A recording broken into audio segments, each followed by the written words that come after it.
मनाई, राजा हो तो है कैसे मनाई, राजा हो तो है कैसे मनाई।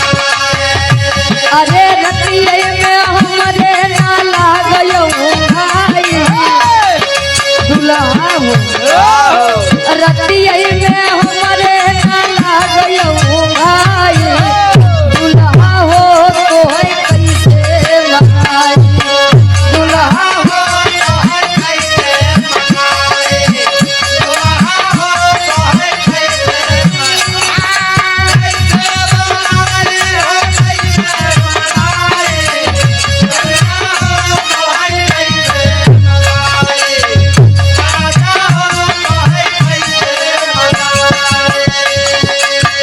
बिकबल पनवा आई गए जवानी, बिकबल पनवा आई गए जवानी, बिकबल पनवा आई गए जवानी।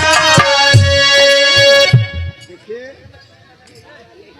आपको सुनने के लिए बुजुर्ग लोग भी बैठे हैं। बिकबल पनवा आई गए जवानी, बिकबल पनवा आई गए जवानी, बिकबल पनवा आई गए जवानी। अरे रही रही के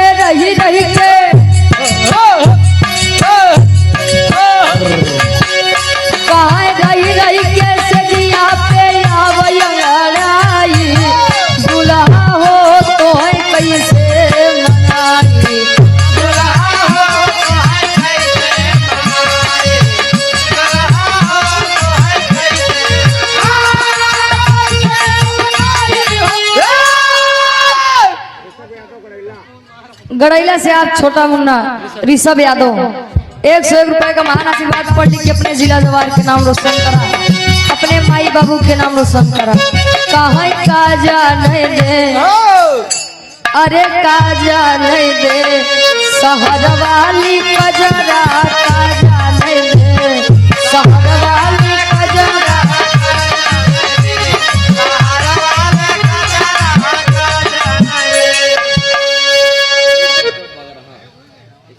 बगराहा से आप बाबूजी यादव जी आपकी तरफ से इस भाव को समझते हुए 51 रुपए का महान आशीर्वाद।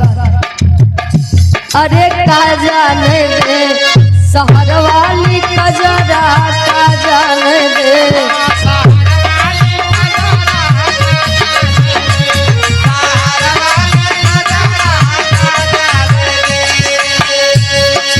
आन के बलमुआ के पूरी मिठाई, आन के बलमुआ के पूरी मिठाई, आन के बलमुआ के पूरी मिठाई।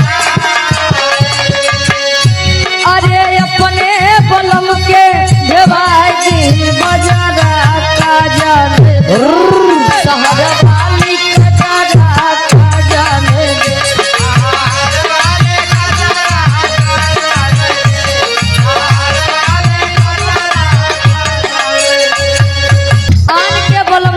पूरी मिठाई। आन के बोलम मतलब अपन लड़का, अपन लड़का जब छोटवा रात है तो महतारी सोचत है कि का पाई का खिया दे हमरे लड़के के तनिको तकलीफ न हो।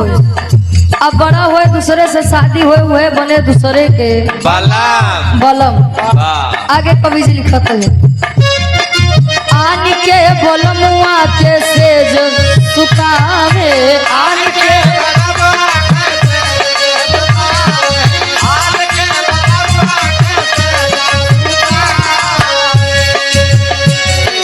अपने बलम के बिछाई दे गोनारा काजा दे, सहरा कजरा काजा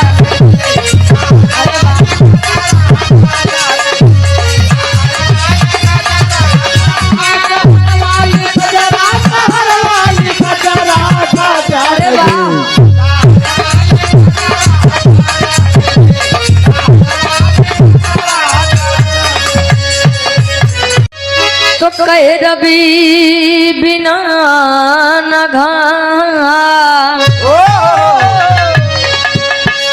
और ज्ञान मिले न